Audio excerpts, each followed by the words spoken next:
Assalamualaikum warahmatullahi wabarakatuh. Waalaikumsalam warahmatullahi wabarakatuh. Apa kabar nih kawan-kawan semuanya? Kawan-kawan dari Jakarta, alhamdulillah itu dia barangkali.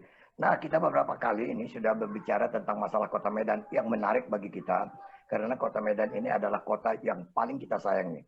Paling tidak kita sudah pernah tinggal di Kota Medan ini lebih barangkali 60-70 tahun bahkan. Kan begitu ya. Sehingga akan menarik. Terlebih-lebih lagi dalam waktu dekat ini, 9 Desember kita akan memilih pemimpin kita, yaitu Wali Kota Medan, kan yang definitif. Nah, kawan-kawan barangkali kita bisa memberikan masukan kepada para pemenang nanti jadi wali kotanya, bahwasanya ya banyak hal yang kita lihat di Kota Medan ini yang problema klasik, ya seperti kota-kota biasa yang lainnya juga barangkali mungkin ya ada kemacetan lalu lintas, ya masalah sampah, juga macam masalah banjir, bahkan pedagang kaki lima, masalah pemuda setempat, ya preman-preman dan segalanya. Ini juga suatu problem yang bagi wali kota baru nantinya untuk bisa melihat dan menyelesaikan masalah ini. Nah, itu dia barangkali yang masalah-masalah klasik seperti ini kan. Mungkin kita bisa membahas persoalan ini. Saya minta barangkali lebih dahulu mungkin kalau dari 5 topik yang saya coba angkat tadi itu, mungkin Jaya bisa memberikan suatu gambaran tentang bagaimana mengatasi masalah. Mungkin dia lebih ahli dengan banjir ya, karena dia tinggal di daerah yang selalu kebanjiran, ya kan begitu ya. Mungkin kalau Madi bicara dia soal sampah ya. Ya, karena dia di dekat pembuangan sampah di sana kan begitu ya.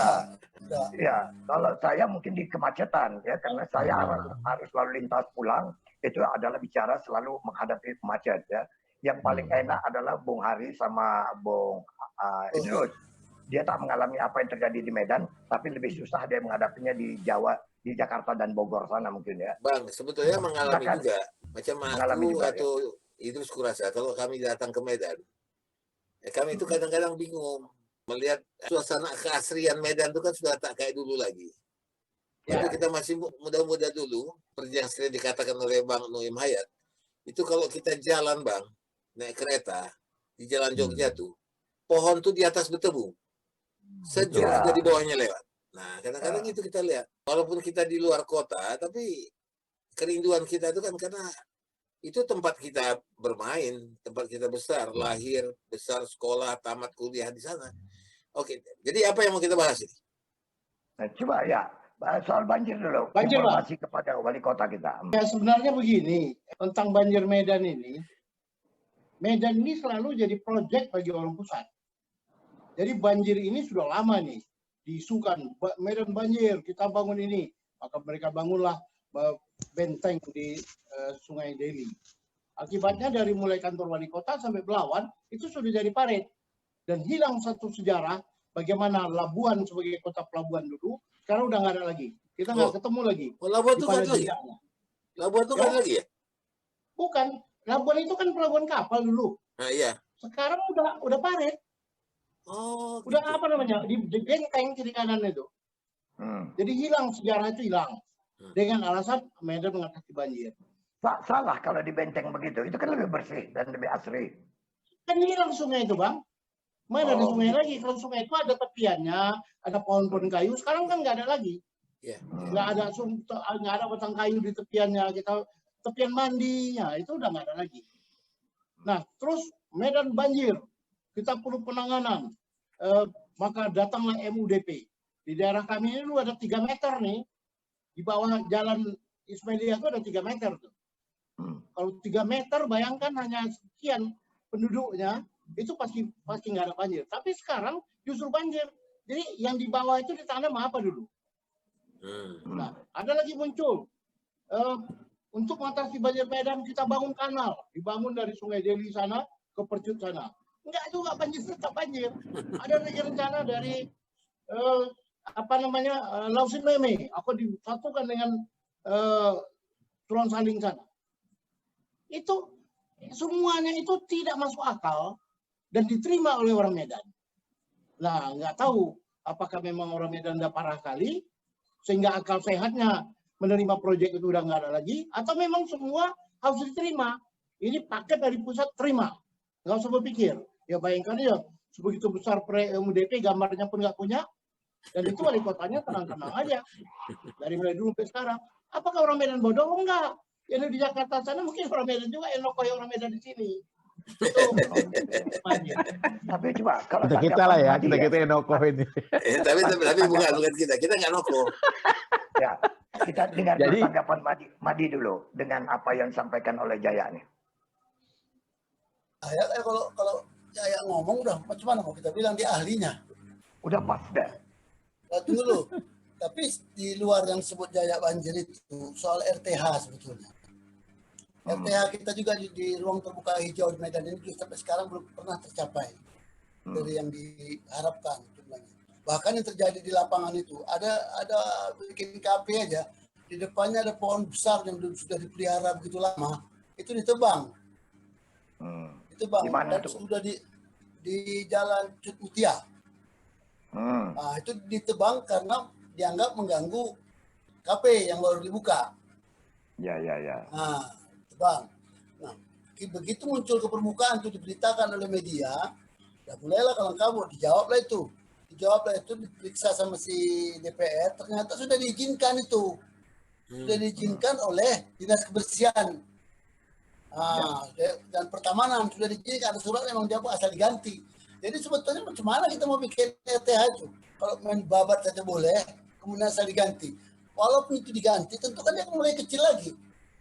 Berapa lama lagi dia harus besar? Nah ini sering terjadi di Medan seperti ini. Artinya apa?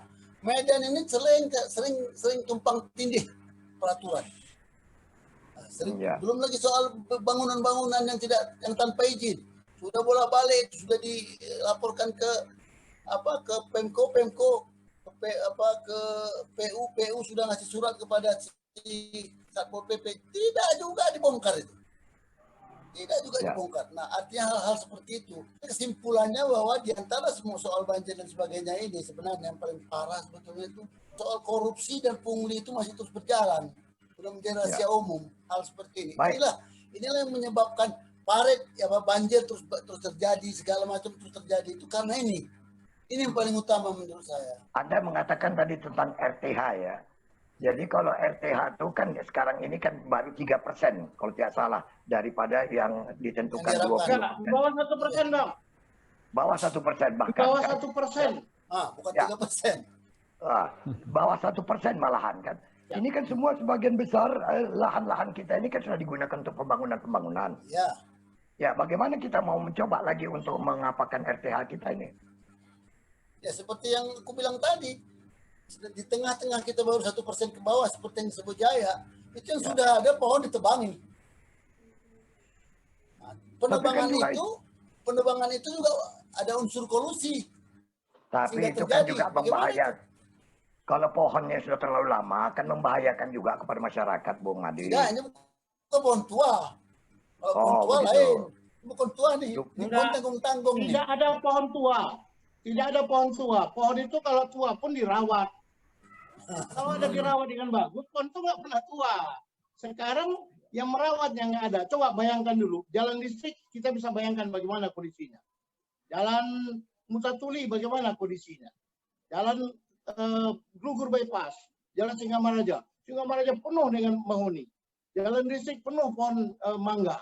Jalan Mandala, jalan Glugur Bypass itu asam Jawa. Setiap daerah itu punya khas dibuat Belanda.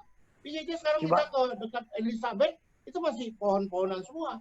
Tapi kenapa yang baru ini tahunya menebang, dan menebang? Nggak pernah mana yang ditanam mana? Yang ditanam mereka kemarin itu pohon Pohon pinang itu. Pinang Raja. Yang ditanam akasia. Itu kalau kita akasia pas hujan ngeri kali di bawahnya. Pinang Raja ada nilai ekonomisnya enggak? Ada nilai ekologisnya enggak? Jadi enggak ngerti sekarang yang berpikir itu siapa untuk Medan ini. Semua orang kita zaman dulu. Kita coba memori daripada hari dulu kan. Waktu di depan rumah Jalan Babura itu kan itu pohon-pohon lebih bagus dulu di tertata tempoh hari itu ya hari. Coba ingatan Anda terhadap masalah ini. Aku kan lahir di Medan. Sampai mahasiswa itu di Medan. Dulu itu kan kalau kita lihat Bang, seperti ruang terbuka hijau itu masih ada tempat kita duduk di taman. Ya, masih ada tempat duduk kita di bawah-bawah rindangnya pohon. Nah, dulu aku kadang-kadang duduklah aku di satu lapangan di dekat air mancur yang ada pompa bensin itu, kantor pos kecil. Ya, ya. Itu bisa aku duduk di rumput itu tidur-tiduran. Itu enak sekali. Dan kemudian kalau kita jalan di jalan Jogja itu, kita jalan itu naik kereta, itu teduh kali pohon tuh. Orang bilang pohon yang di kiri yang di kanan itu bertemu di atas. Jadi kayak kita masuk dalam gua. Terasalah sejuknya. Nah sekarang Bang, gimana? Kering. Udah itu ada pun taman. Taman kita itu kan boleh juga lah dibanggakan. Taman yang depan Elizabeth, Sekolah Harapan itu. Itu kan sebetulnya bagus. Itu kan bagus ya. Tapi sekarang nggak tahu. Aku lihat apa yang mau dilihat orang kalau sampai ke sana. Apa yang mau dilakukan? Ruang terbuka hijau inilah kan untuk kita bisa mendapat fresh air ya, udara yang segar. Jadi itu hilang Bang. Jadi kalau aku datang, ya kadang-kadang aku ajak kawanku, kemana kita nih? Gak tahu kita mau kemana. Nah, yang susahnya lagi, kita pergi ke Perapat atau ke Brastagi, ini Medan dan sekitarnya ya, yang termasuk juga. Itu juga tidak menjawab keinginan kita akan fresh air. Mungkin Danau Toba masih lah. Tapi coba ke Brastagi. Kota tuh bau tai kuda. Begitu buka kaca mobil, bau tai kuda. Dari dulu itu di Gundaling. Tapi itu, aku tak terbiasa pula kan. Enggak, terus sekarang Brastagi pun sudah mulai dari Dari Sibolangit sudah mulai main kuda situ, terus. Cuman barangkali aku mau tahu juga pendapat Anda, terus. Nah, jadi gini Bang, mungkin pandangan orang-orang di Medan dengan pandangan orang-orang, aku bukan mewakili, tapi bolehlah kalau dia mewakili anak Medan di rantau ini. Akan beda. Jadi kalau kita di rantau ini, kita mengharapkan kalau pembangunan kota Medan itu harus pesat, tapi tidak menghilangkan ciri. Jadi nostalgia itu masih bisa hidup. Tapi bagi orang Medan mungkin nggak begitu penting itu. Tapi bagi kita itu rindu kampung gitu kan, mau lihat sesuatu yang masih natural, ada sesuatu sejarah. Karena kalau misalnya Medan itu udah sama dengan Jakarta, ngapain kita ke Medan? Apa yang mau dilihat di Medan? Di Jakarta juga banyak. Kan begitu. Jadi artinya kalau saya melihatnya boleh saja, misalnya katakanlah kolam raja, kalau dulu istilahnya kolam raja yang ada rujak-rujak itu ditata dengan benar. Jadi lebih bersih. Kalau aku datang ke sana bawa anak, cucu atau menantu, oh ini tempat papa dulu makan rujak di sini, cuma dulu kondisi kan dia masih bisa cerita. Jangan hilang raib sama sekali, nggak bisa kita bercerita. Itu satu hal. Kemudian yang dibilang tadi mengenai pohon. Ini aku bukan membanding ya. Waktu aku ke Bangkok ya di Thailand itu, aku lihat pohon asam Jawa. Ceritanya katanya itu asam Jawa itu bibitnya malah bawanya dari Indonesia. Itu rapi betul. Di tempat kita itu malah ditebang, dibuang, orang malah ditanam rapi gitu loh. Jadi cantik gitu loh. Nah, ini yang dibilang tadi Mas Jaya, nggak ada pohon itu yang tua, memang ada persoalan akar. Tapi kalau dirawat kan begini ya. Hutan itu kalau dirawat itu jadi taman. Sebaliknya, taman kalau nggak dirawat jadi hutan. Ingat nggak kita dulu kalau ke Perapat, kita bisa lihat hutan buatan apa? Rimba ciptaan. Ya, itu kan keren itu ya. Tapi hari ini mungkin orang berlomba-lomba untuk instan, bangun sesuatu dari tembok ke tembok, akhirnya yang terjadi tidak ada ubahnya dengan kota-kota metropolitan yang lain. Oke, itu boleh saja. Tapi bagi kita, khas-khas Medan itu jangan sempat hilang. Itu yang membuat orang-orang di rantau itu rindu kampung untuk melihat tempat-tempat yang kayak aku misalnya Hari. Kau ingat dulu waktu kita siaran, ya kan? Wah ini radio aku tuh buat siaran dulu di sini. Ada kenangan-kenangan itu. Kalau malam kita misalnya ke Pringgan, ya kan minum bandrek dengan telur setengah matang. Kalau orang Aceh bilang telur setengah mati gitu. Nah, jadi enak gitu. Yang kayak gitu jangan sempat hilang. Mungkin bagi si Jaya, Bang Halis, sama Admadi, barangkali hal itu nggak begitu jadi concern ya, nggak terasa banget. Bagi kita itu sangat terasa itu. Yang kayak gitu, harusnya begitu. Jadi wali kota yang nanti itu harus mikirkan yang seperti itu. Supaya mengundang orang itu balik pulang kampung juga gitu loh. Ada satu kebanggaan. Kurasa gitu Bang Halis. Kalau pandangan aku ya. Baik, aku kan masih tertarik dengan apa yang cerita masalah banjir nih barangkali ya, Bung Jaya, Bung Madi ya, Hari dan Idrus ya. Kan ini kan masalah banjir nih, apa yang sudah dilakukan oleh pemerintah kota kelihatannya ya tidak, kita coba tutup mata, mereka sudah melakukan. Walaupun tidak sempurna cara bekerja drainasenya atau apanya. Tapi edukasi terhadap masyarakat juga ya, tentang membuang sampah yang berdampak kepada masalah banjir. Contohnya kemarin itu waktu melakukan pembersihan terhadap drainase, banyak spring bed, banyak kursi yang masuk di dalam sampah ini. Ini edukasi ini kan barangkali juga perlu kepada masyarakat untuk sama-sama koordinasinya dengan pemerintah kota kan begitu. Boleh kasih masukan Bang sedikit mengenai itu. Jadi setuju betul seperti yang Bang Halis bilang ya. Sebenarnya itu tidak terlepas dari peran masyarakat, itu butuh proses edukasi. Jadi sebenarnya gini, kotor itu mengundang kotor. Artinya gini, kalau kita ada di tempat bersih, buang puntung rokok aja kita nggak tega. Tapi kalau itu tempatnya jorok, jangan kalian buang puntung rokok, buang dahak pun di situ kita nggak peduli. Coba lihat satu contoh yang paling instan ya. Pada saat kita berangkat dari Indonesia, ini bukan membanggakan luar negeri, canggih, kita misalnya ke Singapura. Begitu kita turun dari situ, begitu lihat, kita nggak berani buat macam-macam gitu, karena semuanya bersih. Tapi coba misalnya kita ke Medan, maaf lah ya, saya nggak tahu terakhir di Pajak Sentral, di Jalan Bulan, Jalan Bintang atau apa itu, dekat sekolahku dulu itu. Itu baunya aja udah kita nggak ketulungan, karena kol itu Bang, sayur itu kalau sudah busuk baunya minta ampun. Jadi kotor itu mengundang kotor. Jadi harus ada ketegasan dari pemerintah. Ya bukan inilah, memang kadang-kadang di satu sisi dianggap tidak manusiawi seperti Satpol PP ya. Itu harus tegas memberantas itu sehingga masyarakat mulai terbiasa dengan kebersihan. Jangan buang sampah sembarangan, spring bed lempar saja ke sana kayak Bang bilang itu. Itu yang membuat masalah banjir juga. Nyumbat sana, nyumbat sini. Nah, itu persoalan. Kita jangan selalu melimpahkan ini ke pemerintah juga, tapi sejauh mana kesadaran masyarakat kita di dalam mengatasi banjir ini. Nggak bisa. Aku nggak setuju itu. Karena begini, tahun 2012 aku melakukan penelitian tentang sampah di Kota Medan. Sampah Kota Medan ini yang terangkut cuma 70%. Kenapa? Karena truknya kurang. Karena TPA-nya kurang. Jadi yang 30% kemana? Ya itulah, terbuang ke parit, terbuang kemana-mana. Nanti tidak boleh buang sampah sembarangan. Oke, kalau nggak buang tempat sembarangan, kami buang. Tempatnya nggak disediakan. Sederhananya ya. Jadi kalau 30% itu kali, ya paling tidak ada dari 500 ton per hari, itu kan bukan tanggung-tanggung. Kemana perginya? Ya, barangkali kan supaya kita ingatkan bahwa Medan itu 63.000 ton per bulan. Itu sampah semua tuh. Iya. Ya kan? Dan ini masalahnya kembali kepada masalah transportasi, pengangkatan sampah-sampahnya ini. Kita kan tak punya beberapa mobil-mobil sampah itu kan. Ini yang juga membuat halangan itu. Akhirnya masyarakat membuang itu sampahnya itu kan ke tempat-tempat yang tidak yang siogianya kan begitu. Tapi kalau edukasi masyarakat mau menyimpannya itu sebentar, mungkin tim dari pemerintah kota kan bisa mengangkat itu. Enggak benar Bang Ali. Tak benar. Sampah itu tergantung TPA. Medan nggak punya TPA. TPA yang pertama kali di Namo Bintang udah penuh, pindah ke terjun udah penuh.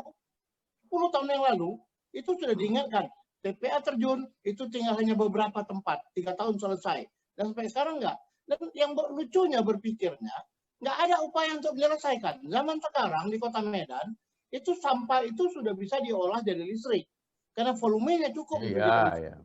Dan itu hasilnya apa? Nggak ada kebijakan mengarah itu pun nggak ada. Masih ada pernyataan kemarin ini, Medan belum punya pola untuk penanganan sampah. Itu kan orang goblok.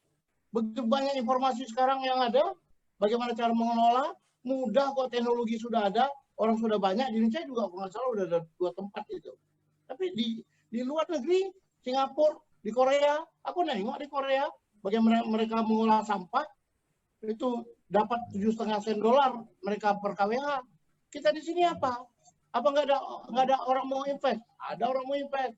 Cuman mau invest orang di sini ditanya dulu berapa untuk aku, kan itu jadi masalah. Nah, itu yang jadi kalau sampah aku tidak bisa menyalahkan masyarakat. Masyarakat tidak bisa disalahkan. Tapi gini ya, aku kasih tahu ya, aku juga dengar, bahkan aku pernah juga dulu menawarkan itu ya, pengolahan sampah itu yang apa, sampai bicara tentang menghasilkan energi listrik, malah ada yang bilang ya itu kecil itu tenaga energi listrik yang dihasilkan dan lain sebagainya. Tapi itu terus di apa namanya lagi dibahas juga di Medan, tapi sejauh mana implementasi aku nggak tahu. Tapi yang membuat aku prihatin, kadang-kadang kalau kita lihat mental masyarakat, ini bukan apa ya, itu ada bak sampah, tapi buang sampahnya di luar bak. Jadi begitu kesadarannya yang perlu juga harus diperhatikan. Tapi pemerintah memang harus menyediakan sarana. Tapi kalau seandainya masyarakat juga tidak aware dengan kondisi itu tadi punya tong sampah yang dibuang sampah tetap di luar tong sampah. Nah, jadi itu persoalannya. Aku 6 tahun jadi pemantau di Pura Kota Medan, Terus. Aku tahu persis bagaimana kelakuan masyarakat. 6 tahun, 2 kali setahun kami turun ke lapangan untuk memantau di Pura di Medan, dan aku pernah memantau di Pura di Jawa Timur sebanyak 8 kota. Aku tahu persis bagaimana penanganan Medan. Aku nggak pernah setuju kalau pemerintah menyatakan masyarakat yang salah. Yang salah pemerintah. Ya, di tempat lain nggak ada Parnap. Di Medan itu ada Parnap. Enggak, Bang. Parnap itu hanya sebagian kecil. Yang sebagian kecil. Parnap itu mengingatkan bisa diatur. Memang sampahnya nggak terangkut. Truknya nggak terangkut, diangkut ke TPA, TPA-nya nggak jelas. Parnap itu apa? Yang mengambil bekas-bekas nasi itu untuk makanan hewan. Ternak, oke. Pemulung. Bukan ambil untuk makanan ternak, Dia ke rumah makanan babi. orang, tempat-tempat itu kan ngambil nasi, buang-buangan nasi itu kan begitu. Dia ambilnya sampah itu dipilihnya, kemudian dicampakkannya jadi di pinggiran. Itu yang problemnya. Bang Ali, kecil kali itu. Kejadian ini waktu banyak babi mati karena nggak bekerja. Sampah Medan begitu juga. Kan babi mati kemarin ini banyak. Berarti karena nggak ada kerja. Sampah Medan lebih parah. Kali-kalinya gini aja itu ya. Kalau tadi dibilang bahwa tidak ada mobil, tidak ada pengangkutan, tidak ada apa semua segala macam gitu kan. Kali-kalinya kan seperti itu. Dibandingkan aja dengan korup dan pungli itu, jumlah uang yang dikorup itu berapa kalau dibelikan kendaraan itu. Nah, ini mental juga kan. Mental seperti itu. Medan ini paling nggak bisa lepas dari korup sampai sekarang, belum sembuh itu penyakitnya pungli. Kita juara kok, juara 3 Indonesia. Nah, jadi itu persoalan utama. Jadi kemarin kita ngomong gitu juga. Kalau memang mobil nggak ada mobilnya, ada uangnya, kita beli mobilnya. Nggak ada TPA-nya, nggak ada, kita beli tanah, kita beli apa, udah selesai itu. Ini tak ada semua, kata Jaya pun ribut aja soal tanah nggak ada, mau segala macam. Tak tahu uangnya nggak ada di mana. Kenapa nggak ada ya? Karena diambil. Tiga wali kota itu. Iya. 3 wali kota itu. Jadi berapa yang diambil Eldin tuh kalau beli mobil apa berapa itu? Mobil sampah. Becak angkat sampah. Berapa dapat? Nah, ini mental. Ya. Mental kita ini. Ya. Kembalilah menyalahkan rakyat. Kalau tempat itu bagus, tempat ada, tetap diangkut seperti kata seperti kata Idrus. Begitu tempat sampah TPS itu kalau dibuang rakyat ke situ, kan begitu dibuang terus diangkut, bersih. Sekarang orang mau buang ke paret. Dan apa yang mau dibuang ke paret kalau tempat sampah ada? Ini macam-macam tak dibuang ke drainase atau paret itu. Karena memang tak ada yang ngangkut. Coba perhatikan. Iya. Itu itu mungkin itu karena antara sampah dan banjir itu ada hubungan. Tetap. Banjir itu juga lebih banyak disebabkan oleh penyumbatan sampah di selokan, di paret-paret, ya kan? Ya. Sekarang gini lah, tempat tidur spring bed aja dibuang masyarakat, cobalah. Iya. Antara sampah, sarana sampah, pengangkut sampah, dan korupsi. Nah, itu berhubungan semua itu. Itu berhubungan semua itu. Iya, iyalah. Itu dia. Ya, penyakit utamanya korupsinya itu. Itu yang paling utama. Tapi kita kan harus melihatnya secara objektif, ya kan begitu. Bahwa memang kenyataannya jumlah volume daripada jumlah sampah dengan kendaraan ini memang tidak seimbang, kan begitu ya. Berapa banyak wilayah, berapa kecamatan, berapa apa kan. Ya ini yang harus kita mesti ingatkan kepada wali kota baru nantinya yang terpilih untuk memikirkan persoalan ini. Jadi sampah-sampah. Prioritaskanlah itu kendaraan sarana untuk mengangkut sampah. Prioritaskan kalau memang mau mengatasi banjir, harus diawali dengan mengatasi sampahnya juga duluan kan begitu, Bung. Ya itu yang saya apakan barangkali kan mungkin. tak bisa kita salahkan juga seperti kata Idrus tadi, kita harus objektif. Ya, 100% Pemko tak melakukan itu baru kita salahkan. Tapi mereka melakukan itu kan begitu. Bang Cali, selama saya jadi wartawan dari mulai tahun 1969 di Waspada sampai sekarang ini, persoalan sampah di situ saja. Di situ saja, antara sarana tak ada. Itu sampai sekarang, dari dulu. Jadi sebenarnya gini, masalah sampah ini kasih contoh aja mungkin di Jakarta. Di Jakarta ini juga kan tahu sendiri juga tidak terlepas masalah sampah itu jadi masalah yang utama di Jakarta dan sekitarnya, Jabodetabek lah, ya sampai bertengkar ribut tentang TPA. Tapi muncul justru dengan ada kejadian itu muncul inisiatif-inisiatif, justru itu jadi bisnis juga bagi sebagian masyarakat. Itu dengan ada kendaraan yang sepeda motor itu ada bak di belakang. Itu mereka juga sekarang ngutip sampah di perumahan-perumahan. Kenapa? Karena mungkin nggak tertampung. Contoh nih, perumahan komplek Bu. Nah itu kan seminggu 2 kali mereka itu ngutip sampah. Karena aku jualan mungkin volume sampahku banyak. Aku menggunakan jasa mereka. Jadi kalau misalnya 2 minggu, jadi aku 4 kali diangkat. Jadi ada inisiatif seperti itu. Kita juga ingin kebersihan. Jadi sebenarnya kalau bicara sarana, itu bisa, kalau tidak, jangan terus-menerus juga mengharap kalau Pemda itu tidak bisa membiayai itu, terlepas ya apakah uang itu dikorupsi, tapi kalau memang nggak bisa, ya itu tadi. Justru ada masalah, ada solusi yang dicari juga. Kita masyarakat juga harus ikut berperan. Ini bukan nyalahin masyarakat, tapi ya maksudnya kan di mana ada persoalan kan harus ada solusinya. Kita juga ikut berpikir paling tidak lingkungan kita bersih. Aku 13 tahun di Jakarta. Mental pengangkut sampah Jakarta sama Medan itu beda. Kalau yang Idrus bilang itu betul. Tempat kami itu pengangkut sampah itu tetap kalau kita bayar cuma 15.000 sebulan. Tapi bersih dan ikut menyapu dia halaman kita itu. Iya. Itu dia. Ikut menyapu. Nanti mau kita kasih sirup dia mau raya. Udahlah nggak usah Pak, udah kerja saya. Bapak kan udah ngasih setiap bulan sama saya. Enggak nyampe aja lah ikhlas. Nah seperti itu, mental seperti itu. Di Medan sampai kita bayar pun tadi angkotnya. Gimana tuh? Kita nih orang Medan petentengan. Kalau kita ke Jakarta jadi orang baik kita. Cuma tengok Ari Idrus. Begitu dia pulang ke Medan, jadi angker jago dia. Ya karena lingkungannya baik Bang. Karena lingkungannya baik, tong sampahnya pun baik.